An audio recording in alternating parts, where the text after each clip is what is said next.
বিশ্বনবী সাল্লাল্লাহু আলাইহি ওয়াসাল্লাম। বিশ্বনবী গো বিশ্বনবী, বেদবের দলগল নবী কি তার একটা বিশ্বের নবী নাকি বিশ্ব সমূহের নবী?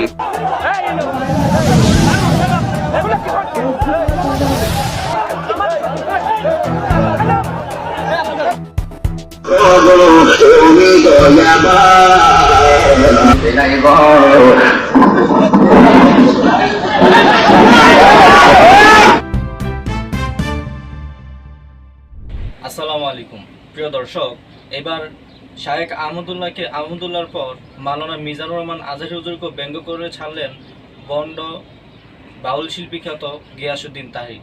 প্রিয় দর্শক, তবে এবার ঘটল এক ভিন্ন ঘটনা। এবার এক মাহফিলে জনগণ ক্ষিপ্ত হয়ে এই বন্ড বাউল শিল্পী খ্যাত গিয়াসউদ্দিন তাহিরকে জুতা পিটা করল। প্রিয় দর্শক, আসুন আর কথা না বাড়িয়ে দেখে আসি সেই ভিডিওটি, আর সেই সাথে সাথে এই বন্ড বাউল শিল্পী খ্যাত গিয়াসউদ্দিন তাহির সম্পর্কে আপনার মতামত কি, সেই মতামতটি কমেন্ট বক্সে জানিয়ে যাবেন। বিশ্বনবী সাল্লাল্লাহু আলাইহি ওয়াসাল্লাম। বিশ্বনবী গো বিশ্বনবী, বেদবের দলগল নবী কি তার একটা বিশ্বের নবী নাকি বিশ্ব সমূহের নবী? Muhammad is the superman of the world. এখন তারাও এটার মোটিভেশনাল স্পিকার হিসাবে বিশ্বনবী বলে, বিশ্বনবী বলে। আল্লাহ রাব্বুল আলামিন অনেকে নবীর বিশ্বনবী বলে, কথা কোন ঠিক কিনা? মানে বিশ্বনবী বলেন এই দুইটাই নিয়ে আস। বিশ্বনবী সাল্লাল্লাহু আলাইহি ওয়াসাল্লাম। বিশ্বনবী গো বিশ্বনবী, বেদবের দলগল নবী কি তার একটা বিশ্বের নবী নাকি বিশ্ব সমূহের নবী?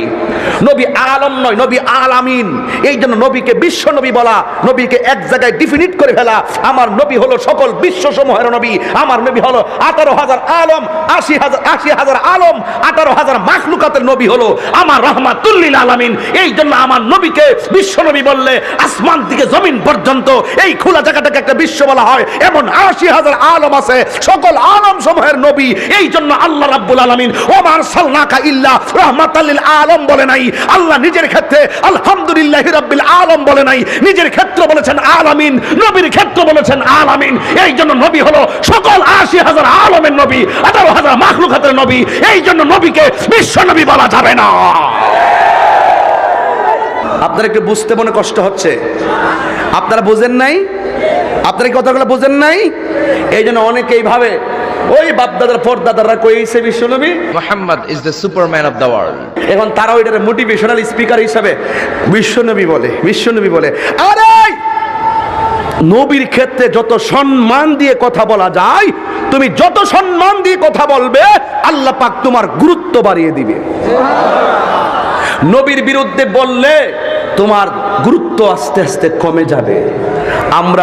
আমরার মতন বেড়াইত দেখতে আসলা বেসুলা, বয়স হতো যতটুকু হয়েছে আলহামদুলিল্লাহ, কিন্তু যেই জায়গায় গিয়ে কথা বলি, যে জায়গায় গিয়ে আলোচনা করি, যে লক্ষ লক্ষ লোক আমি চোখে দেখি, অথচ ওই চেয়ারে বসে আলোচনা করার একমাত্র অদক্ষ, আজকের চেয়ারে বসে কথা বলার অদক্ষ অযোগ্য লোক হলাম আমি।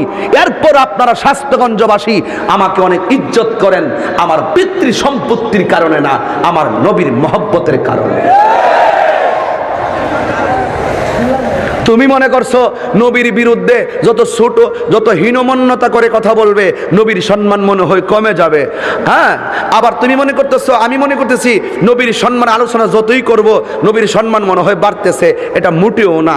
আল্লাহ রসুলকে যতটুকু সম্মান দিয়েছেন, কতটুকু দিয়েছেন আমি জানি না, বরং নবীর সম্মানের আলোচনা করলে নবীর সম্মান যে বাড়ে বিষয়টা কিন্তু এরকম না, বরং তুমি নবীর সম্মান আলোচনা করলে তোমার পজিশন আল্লাহ বাড়ায় দিব। এই ছোট্ট জিনিসটা অনেকে বুঝে না, অনেকে মনে করে সুন্নিরা সাথে যা করতেছে এখন সুন্নিদের সঙ্গে বিরোধিতা কইরা ব্যক্তি হিংসায় পতিত হইয়া আমার রাহমাতুল লিল আলামিনের বিরুদ্ধে কথা বলতেও অনেকে কুণ্ঠাবোধ করে না। কথা বলেন ঠিক না বেঠে? বুঝাতে পেরেছি? আমি কয়েকটা জায়গায় শুধু আকীদা ক্লিয়ার করে দিয়ে যাবো, আর এমনি ঘটনা বলবো। আজকে থেকে আমার নবীকে বলবেন নূর নবী। কি বলবেন? নূর নবী। লাব্বাইক ইয়া রাসূলুল্লাহ, লাব্বাইক ইয়া রাসূলুল্লাহ সাল্লাল্লাহু। আমার ব্রাহ্মণবাড়িয়ার ব্যানারে শুরুতে ছিল লাব্বাইক ইয়া রাসূলুল্লাহ। নূর নবীর শুভ আগমন উপলক্ষে এই শব্দটাই ব্যবহার করেছে। মারহাবা বলেন।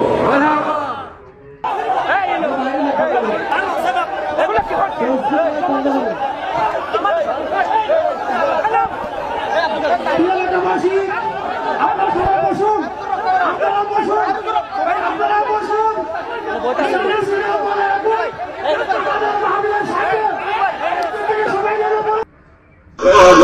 তুমি দয়াবান, তুমি রহমান, তুমি মেহেরবান। অন্ধ জানে না শুধু তোমারই গুণগান। তার চরিত্রে ইয়া রাসূলুল্লাহ, আদমের চেহারা সুন্দর, নবীর কাল সিলাই, কতক্ষণ ঠিক কিনা?